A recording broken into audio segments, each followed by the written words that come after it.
Hey guys, and welcome. Today I wanted to talk about the dramas that slip through the cracks. The quiet, brilliant films that didn't trend, didn't go viral, and definitely didn't get the hype that they deserve.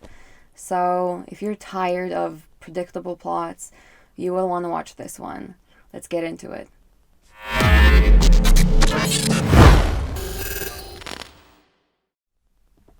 Number 1, Promising Young Woman. Emerald Fennell builds a sugary world of pink, pop songs, perfect nails, and latte art, only to peel back the wallpaper and show you a society that would rather protect a predator's resume than a woman's life. Cassie, our protagonist, is an interesting character because she doesn't fit into any neat category. She's not a strong female lead in the glossy Hollywood sense, but she's not unhinged enough for the thriller crowd, and she's not tragic in the way that earns sympathy points. She's cold, deliberate, and tired in a way that comes from carrying too much truth for too long. Every night, she wanders into bars pretending to be drunk, letting men reveal themselves one by one. And they do, every time. They smile, they help her into a car, they bring her to their apartments, and they count on her being powerless. When she suddenly sits up sober and asks what they think they're doing, you watch the panic bloom. That moment, right there, is the thesis of the film. The line between good guy and predator is thinner than anyone wants to admit. A lot of viewers expected a standard revenge fantasy, something cathartic and loud, something that let them leave the theater feeling triumphant. Instead, they got a story about how real-world predators survive, not because they're cunning, but because everyone around them is eager to look away. The movie didn't hand out easy villains. It pointed at polite men, successful men, apologetic men, and said, these are the ones who get away with everything.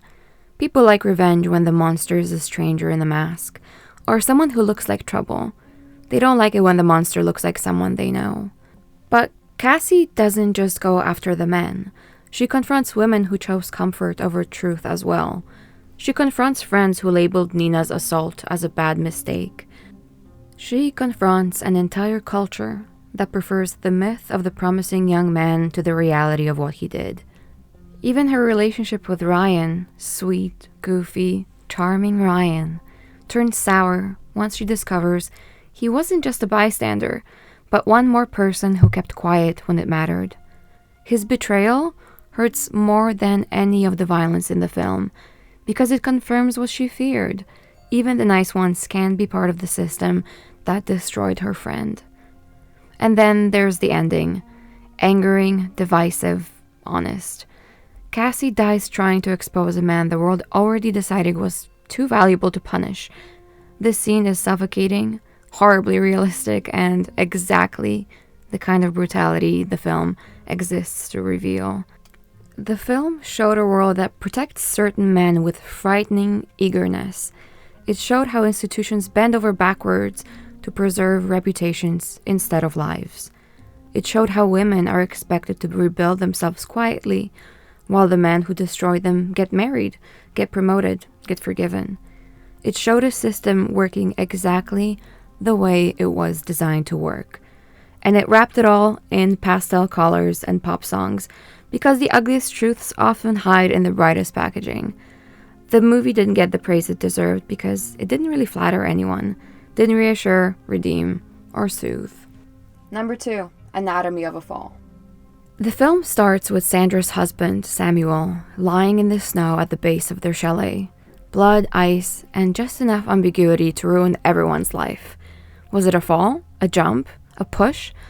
The police want answers, but the marriage left behind is so tangled and sour that we know from the get-go that getting any answers will be challenging.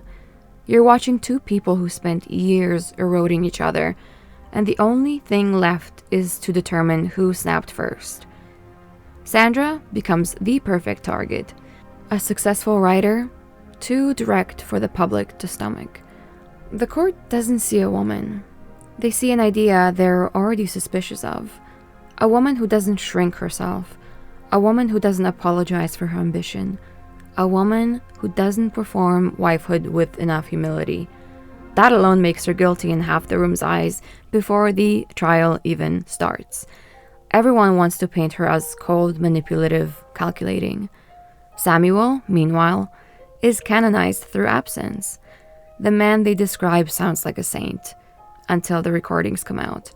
And suddenly, the marriage looks less like a partnership and more like a slow-motion implosion.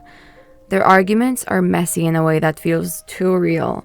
Two people clawing at each other because they've lost the plot of who they used to be.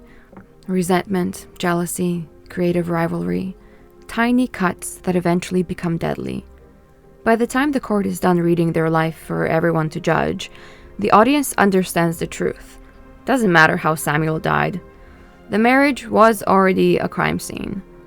And then there's Daniel, their visually impaired son, caught in the crossfire, forced to judge the woman who gave him life.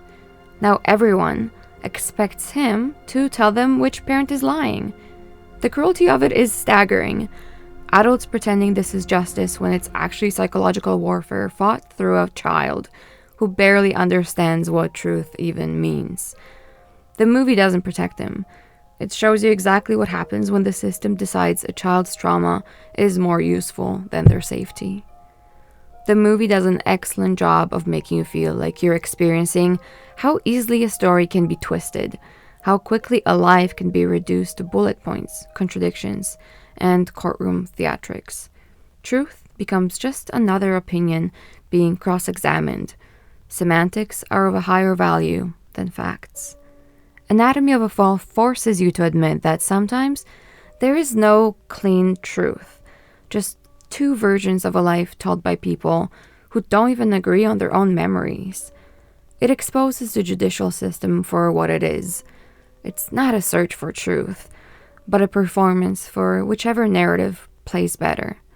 Sandra's guilt isn't about evidence. It's about how uncomfortable she makes the room.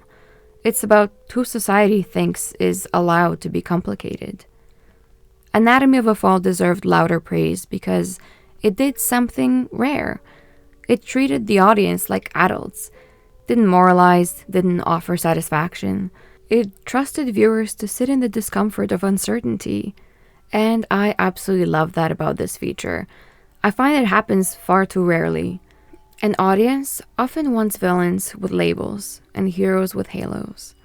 Instead, they got a woman who's flawed, defiant, and impossible to categorize, and a marriage that collapsed under its own truth long before the body hit the snow. It's a shame this movie hasn't received wider recognition, as it really is a great watch. Number 3 is Hunger. A look at what happens when the government decides humiliation is policy, and a man decides his own flesh is the last thing he has left to fight with. This movie's based on a true story. Prior to watching it, I wasn't particularly aware of the nuances pertaining to the events that took place in the movie, just knew that at one point in time there was a conflict between the Southern and Northern Ireland.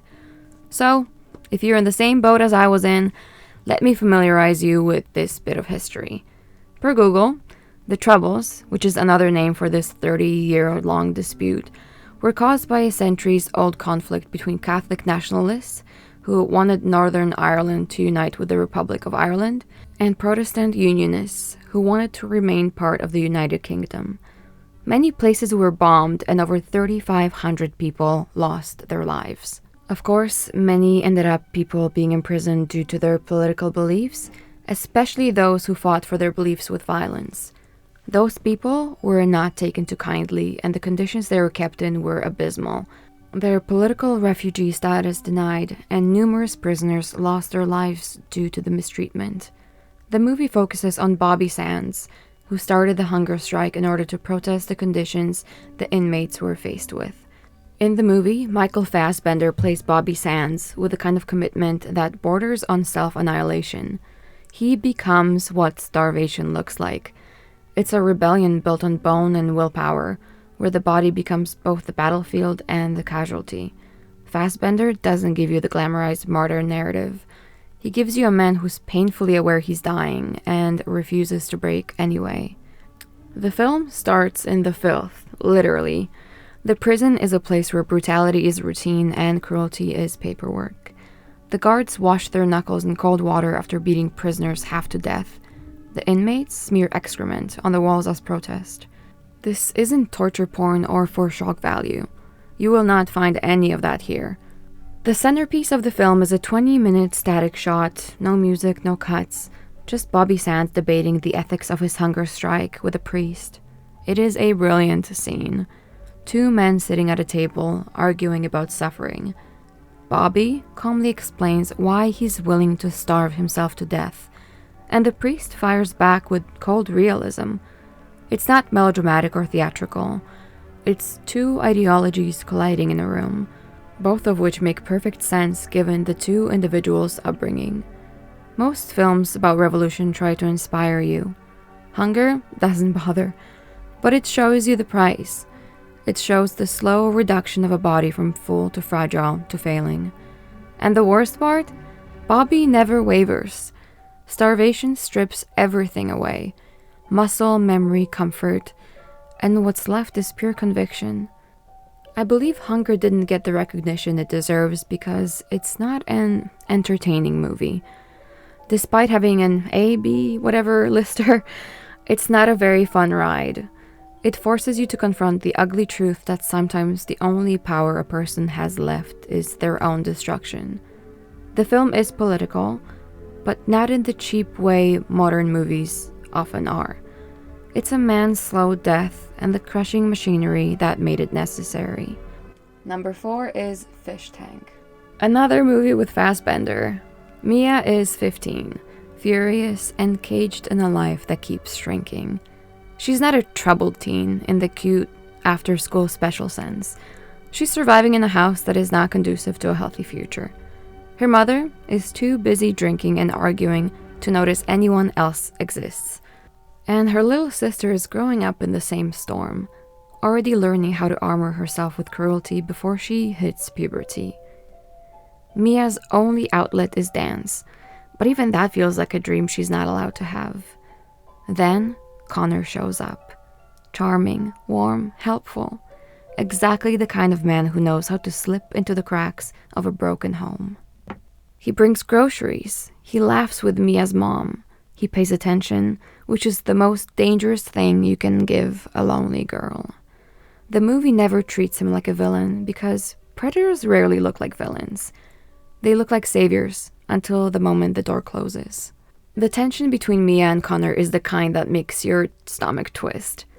Not because the film is graphic or exploitative, but because it understands how grooming actually works. Quietly, casually, coded in kindness. Every smile, every compliment, every moment of shared attention feels wrong, long before anything happens. And when it finally does, the film doesn't dramatize it. Mia is not treated as a victim or as a cautionary tale.